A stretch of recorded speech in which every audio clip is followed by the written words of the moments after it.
हर गांव की मिट्टी में पसीना बहाने वाले किसान की मेहनत छुपी होती है। कल्याणपुर गांव में हरिया नाम का एक गरीब किसान अपनी पत्नी शोभा के साथ रहता था। हरिया हरे भरे खेतों के बीच बसी एक छोटी सी झोपड़ी में रहता था। मेहनत ही उसकी पहचान थी, पर किस्मत हमेशा उससे रूठी रहती थी। फिर भी उसके चेहरे पर कभी मायूसी नहीं, बस उम्मीद की एक किरण कि एक दिन उसकी मेहनत जरूर रंग लाएगी। अच्छा, मैं चलता हूँ शोभा। आज अगर देर हो गई तो बाजार जाने में देरी हो जाएगी। अरे सुनिए, खाना खाकर जाइए, ऐसे खाली पेट जाना ठीक नहीं। नहीं शोभा, वापस लौटकर खा लूंगा। अभी मुझे देरी हो रही है। खेत में पानी देने के बाद मुझे बाजार भी तो जाना है। आप रोज ही ऐसा बोलते हैं और ठीक से दिन का एक वक्त का खाना भी नहीं खाते हैं। आप रोज खेतों में कड़ी धूप में मेहनत करते हैं। अगर मेहनत नहीं करूंगा तो मैं तुम्हारा और अपना पेट कैसे भरूंगा? तुम परेशान मत हो, मुझे दिन के समय बहुत तेज भूख लगती है, तो मैं उस वक्त आकर खाना खा लूंगा। आप इतने धैर्यवान कैसे हैं? इस वक्त में हमें एक वक्त का खाना नसीब हो जाए तो भी भगवान का शुक्र है। मुझे बहुत बुरा लगता है जी, आप दिन भर इतनी कड़ी मेहनत करते हैं और मैं यहाँ कुछ भी नहीं कर पाती। चिंता मत करो शोभा, सब ठीक ही हो जाएगा। ईश्वर पर भरोसा रखो, वो एक दिन सब ठीक कर देंगे। इतना कहकर हरिया अपने खेत की ओर चला जाता है। वो अपने खेतों में काम ही कर रहा होता है कि तभी वहां धनीराम साहूकार आ जाता है। कैसे हो हरिया? आज इतनी जल्दी खेत पर आ गए? बहुत मेहनत की जा रही है। अरे साहूकार जी, आप सब ईश्वर की कृपा है। मैं तो बस मेहनत करता हूँ, देता तो ऊपर वाला है मालिक। हरिया, उसकी कृपा तो सब पर होती है। देखो हरिया, मैं तोड़ मरोड़ कर बात नहीं करता। मैं एक व्यापारी आदमी हूं, इसलिए सीधी बात करता हूं। तुम इतनी कड़ी धूप में मीलों दूर अपनी सब्जियां बेचने जाते हो, समय भी अधिक लगता है और अच्छे दाम भी नहीं मिलते होंगे तुम्हें। इसलिए तुम अपनी सब्जियां मुझे बेच दिया करो, मैं तुम्हें उनके अच्छे दाम दूंगा और तुम्हें रोज रोज मीलों दूर जाना भी नहीं पड़ेगा। सोच लो हरिया। मैं एक मामूली सा एक गरीब किसान हूं। 2 वक्त की रोटी के लिए जो भी मेहनत करता हूं, उसमें मैं बहुत संतुष्ट हूं। मुझे अधिक का लालच नहीं है। मुझे क्षमा करें, मैं आपको अपनी सब्जियां नहीं बेच सकता। ठीक ही कहा है किसी ने, भलाई का तो जमाना ही नहीं है। खैर, तुम्हें मेहनत ज्यादा पसंद है तो करो, मुझे क्या, मैंने तो तुम्हारी भलाई का ही सोचा था। हरिया साहूकार की बातों से कुछ परेशान था। हरिया ने जल्दी से फसल को इकट्ठा किया और उन्हें बाजार में बेचने चला गया। भुट्टे ले लो, ताजे ताजे भुट्टे ले लो, भुट्टे ले लो, मीठे मीठे भुट्टे। अरे राम राम हरिया, जरा 1 किलो भुट्टा देना। क्या बात है हरिया, आज तुम कुछ परेशान लग रहे हो। घर में सब ठीक ठाक चल रहा है, कोई समस्या है क्या? हाँ काका, आज सुबह साहूकार से भेंट हो गई। उनकी बातों ने ही मुझे चिंता में डाल दिया। बस उसी बात से थोड़ा परेशान हूं। समझ गया। हरिया, सुना है ये साहूकार बहुत दुष्ट होते हैं। बेटा, इनसे जरा संभल कर ही रहना। अच्छा, मैं चलता हूं, तुम्हारी काकी मेरा इंतजार कर रही होंगी। फसल बेचने के बाद हरिया अपने घर की ओर चला जाता है। क्या बात है, आज आप परेशान दिख रही हैं। क्या बाजार में किसी ग्राहक ने कुछ कहा क्या, या कोई और बात है? हाँ, वो आज सुबह खेतों पर धनीराम साहूकार आए थे। उन्होंने मुझसे कहा कि मैं अपनी सब्जियां बाजार के बजाय उन्हें बेचा करूं। तो क्या आपने साहूकार की बातों को मान लिया? नहीं शोभा, मैंने उन्हें साफ मना कर दिया और मुझे बस इसी बात का डर है कि कहीं साहूकार कोई समस्या ना खड़ी कर दे। ऐसा कुछ नहीं होगा और आप इसकी चिंता ना करें। कुछ दिन बीत गए। अब बरसात का मौसम आ चुका था। हरिया के खेत लहलहा रहे थे। हरिया खेत से घर लौट चुका था। शाम को अचानक घोर बादल उठा और तेज बारिश होने लगी। हरिया और उसकी पत्नी तेज बारिश देखकर बहुत परेशान थे। वो दोनों भगवान से बारिश बंद होने की प्रार्थना कर रहे थे। उस रात बारिश इतनी तेज हुई कि पूरे गांव में बाढ़ आ गई, जिससे हरिया की पूरी फसल बर्बाद हो गई। हे ईश्वर, ये आपने क्या कर डाला? मैं गरीब किसान अब कैसे अपना पेट भरूंगा? मेरे इतने महीनों की मेहनत आपने पल भर में बर्बाद कर दी। मेरे पास तो बीज और सिंचाई के पैसे भी नहीं हैं। अब कौन मेरी मदद करेगा? हरिया, सब ठीक हो जाएगा। ईश्वर पर भरोसा रखो। अरे कैसे भरोसा रखूं भैया? अब तुम ही बताओ कि मैं क्या करूं। मेरी फसल तो पूरी बर्बाद हो गई है।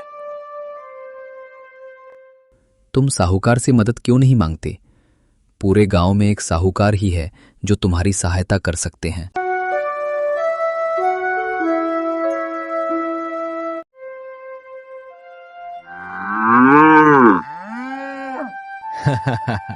अरे कैसे हो हरिया? तेरी हालत देखकर तो लगता है जैसे गांव का बैल भी तुझसे अमीर है। क्या करूं भाइयों, बाढ़ के कारण मेरी पूरी फसल बर्बाद हो गई। किसान के लिए तो उसकी जमीन और फसल ही सब कुछ होती है। अब जाएगा ना फिर साहूकार के पास? उसके बिना तेरा काम कब चला है? मेरे पास अब 2 वक्त का खाना खाने के पैसे भी नहीं बचे। मजबूरी है, साहूकार से उधार लेना ही पड़ेगा। हरिया, साहूकार बहुत चालाक और दुष्ट है। बहुत सोच समझकर कर्जा लेना, क्योंकि साहूकार की मदद हमेशा पैर की बेड़ी बन जाती है। मैं जानता हूं काका, लेकिन घर भी तो चलाना है ना, इसलिए कर्ज तो लेना ही पड़ेगा। हरिया मजबूरन साहूकार के पास मदद के लिए चला जाता है। साहूकार जी, साहूकार जी, दरवाजा खोलिए साहूकार जी। हरिया के आवाज देने पर साहूकार घर के बाहर आता है और फिर राम राम साहूकार जी। राम राम हरिया। आज मेरे घर का रास्ता कैसे याद आया तुम्हें? साहूकार जी, आप तो जानते ही हैं कि कल रात पूरे गांव में बाढ़ आ गई, जिसमें मेरी सारी फसल बर्बाद हो गई। आपके पास मदद की आस लेकर आया हूं साहूकार जी। हरिया, मैंने तो उस दिन ही तुम्हारी भलाई के बारे में सोचा था, किंतु तुम ही ने इनकार कर दिया था। खैर देखो हरिया, मैं एक व्यापारी आदमी हूं। मैं लेन देन की बात करता हूं, यही काम है मेरा। तुम्हें अपने खेतों की सिंचाई और बीज के लिए पैसे चाहिए तो मैं तुम्हें धन दे दूंगा, किंतु धन के बदले में तुम्हें अपने खेतों को मेरे पास गिरवी रखना होगा और मुझे हर महीने 50% ब्याज देना होगा। बोलो, क्या तुम तैयार हो? साहूकार जी, आप तो हमारे हालात से अच्छी तरह परिचित हो। एक वक्त का खाना भी हम सब्जियां बेचकर खाते हैं। 50% तो बहुत अधिक है। मालिक, थोड़ा रहम करें। देखो रिया, पैसा चाहिए तो ब्याज तो देना होगा, बाकी तुम्हारी मर्जी। साहूकार बहुत दुष्ट था। उसने हरिया पर बिल्कुल भी रहम नहीं किया। हरिया बेचारा मजबूर था। उसने साहूकार की बात मान ली और फिर से अपने खेतों में कड़ी मेहनत करने लगा। जैसे ही हरिया की फसल तैयार होती है, हरिया फसल बाजार में बेचकर साहूकार के पैसे दे आता है। इस तरह हरिया साहूकार के ब्याज के थोड़े पैसे चुका देता है। क्या भानु काका, आप सब्जी लेने आए हैं? काकी कहाँ है? तुम्हारी काकी घर के काम में व्यस्त थी, तो मैंने सोचा क्यों ना मैं ही आज बाजार सब्जी खरीदने चला जाता हूँ। उसकी थोड़ी मदद भी हो जाएगी और मैं भी थोड़ा बाजार घूम लूंगा। अच्छा हरिया, ये बताओ, ये टमाटर का क्या भाव है? वही रोज की तरह 40 रुपए किलो ही दिया है। ठीक है बेटा, 2 किलो दे देना। ठीक है काका। अच्छा, मैं चलता हूँ।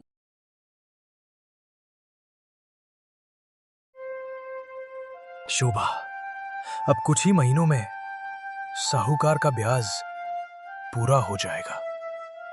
उसके बाद मैं आराम से अपनी खेती कर सकूंगा। हरिया, ओ हरिया। हरिया साहूकार की आवाज सुनकर चौंक गया। जी साहूकार, आप आज यहाँ, आज इस गरीब की कुटिया में? हाँ हाँ, ये तो कोई चमत्कार लग रहा है। देखो हरिया, मैं यहाँ तुमसे अपना बचा हुआ पैसा लेने आया हूं। अगर तुमने कल तक वो वापस नहीं किया तो तुम्हारी सारी जमीन मेरी हो जाएगी। पर साहूकार जी, मैंने अभी कुछ दिन पहले आपको ब्याज दिया था। अगला ब्याज देने में अभी काफी समय है। साहूकार जी, ऐसा मत कीजिए। मेरे खेत ही मेरा सब कुछ है। मैं गरीब किसान खेती के सिवा और क्या कर सकता हूं? मेरे खेत ही मेरे पास नहीं होंगे तो मैं हमारा पेट कैसे भरूंगा? मैं कुछ नहीं जानता, मुझे मेरा पैसा कल तक चाहिए। साहूकार ने हरिया की एक भी बात पर ध्यान नहीं दिया। वो सीधा अपने घर की ओर चला गया। इधर हरिया बहुत परेशान था कि वो इतना धन कहाँ से लाए। तभी शोभा हरिया से कहती है, ये साहूकार तो बहुत ही दुष्ट निकला। आप परेशान ना हो, ईश्वर पर भरोसा रखो, सब ठीक हो जाएगा। शोभा, कुछ ठीक नहीं होगा। वो साहूकार कल हमारे खेत पर कब्जा कर लेगा। मैं जैसे तैसे 1 महीने में ब्याज के पैसे जमा कर पाता था, लेकिन अब एक ही दिन में इतने पैसे कहां से लाऊं? साहूकार हम गरीबों को ही क्यों परेशान करते हैं? भगवान हम पर जरूर अपनी कृपा बरसाएंगे। आप परेशान मत होइए। हाँ, ऊपर वाला भी हम गरीबों को ही परेशान देखना चाहता है।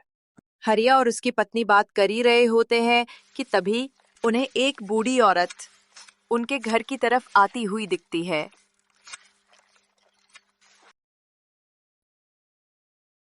कुछ खाने को मिल जाएगा क्या? मुझे बहुत जोर की भूख लगी है। ठीक है माँ जी, अंदर आइए।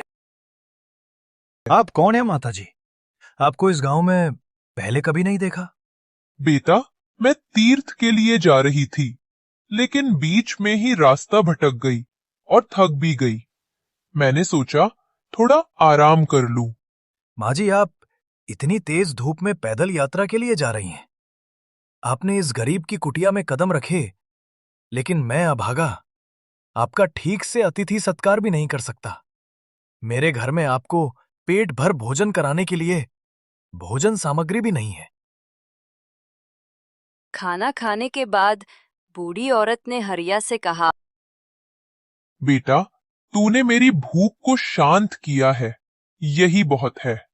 तेरे घर के हालात कैसे भी हों, पर तुझे दुखी नहीं होना चाहिए। बेटा, सब ठीक हो जाएगा। पर कैसे माँ जी? वो साहूकार कल मेरे खेत ले लेगा। मैं गरीब किसान खेती के सिवा और क्या करूंगा? तभी वो बूढ़ी औरत हरिया को एक जादुई कलश देती है और कहती है, ये लो बेटा, ये जादुई कलश है। इससे तुम जो भी मांगोगे ये तुम्हारी सारी इच्छाएं पूरी करेगा। लेकिन एक बात याद रखना, ये कलश एक वस्तु को सिर्फ 2 ही बार देगा। इतना कहकर बूढ़ी औरत वहां से चली जाती है। फिर कुछ देर बाद हरिया और उसकी पत्नी शोभा कलश को जमीन पर रखकर प्रार्थना करते हैं।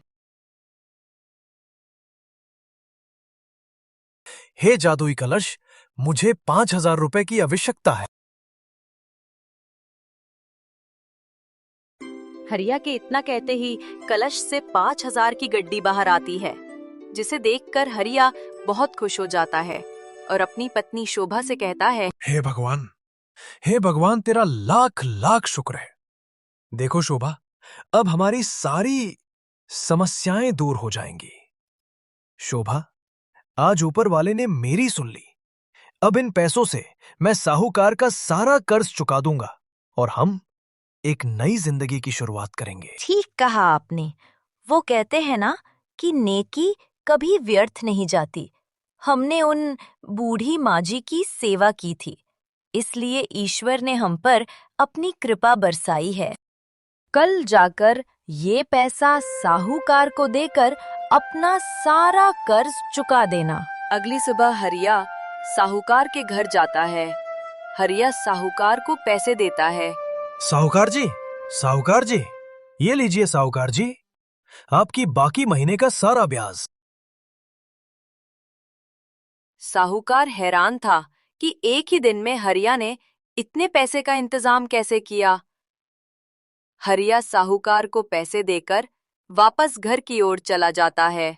कुछ ही दिनों में हरिया की स्थिति बदल जाती है। हरिया ने जादुई कलश से कभी धन, कभी सब्जियां, अनाज आदि मांगे, जिससे हरिया अब साहूकार से ज्यादा अमीर हो चुका था। ये बात पूरे गांव में तेजी से फैल गई कि जो हरिया कल तक 2 वक्त की रोटी नहीं खा पाता था, आज इतना ज्यादा अमीर कैसा हो गया।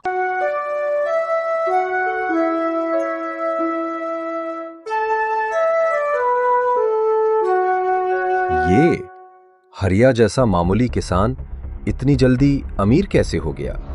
कल तक इसके पास एक वक्त की रोटी खाने के भी पैसे नहीं थे और आज अचानक मेरा सारा पैसा वापस कर गया। कुछ तो गड़बड़ जरूर है धनीराम, इसका पता तो लगाना ही पड़ेगा। धनीराम साहूकार से हरिया की अमीरी देखी नहीं गई। वह उस राज का पता लगाने के लिए रात में हरिया के घर चला जाता है। हे जादुई कलश, मुझे अनाज और सब्जियों की जरूरत है। धनीराम साहूकार छिपकर ये सब देख रहा था। वो सब कुछ समझ जाता है और कहता है, अच्छा, तो सारी करामात इस जादुई कलश की है। इस कलश की वजह से ये हरिया इतना अमीर होता जा रहा है। धनीराम उन दोनों के सोने का इंतजार करता है। कुछ देर बाद शोभा और हरिया गहरी नींद में सो जाते हैं और साहूकार मौका देखकर कलश चुरा लेता है।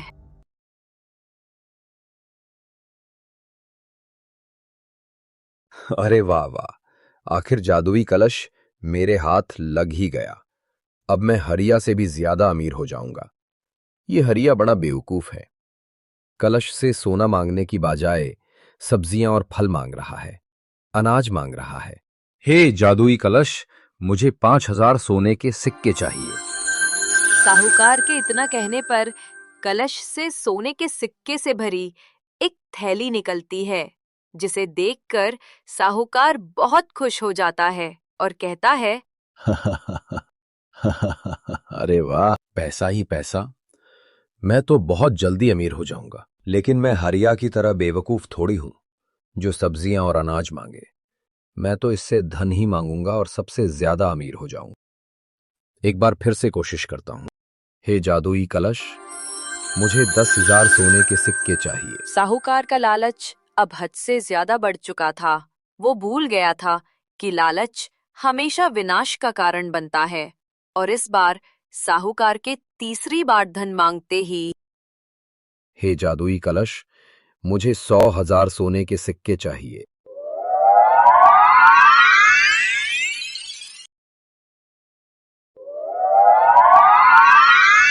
साहूकार का सारा धन गायब हो गया।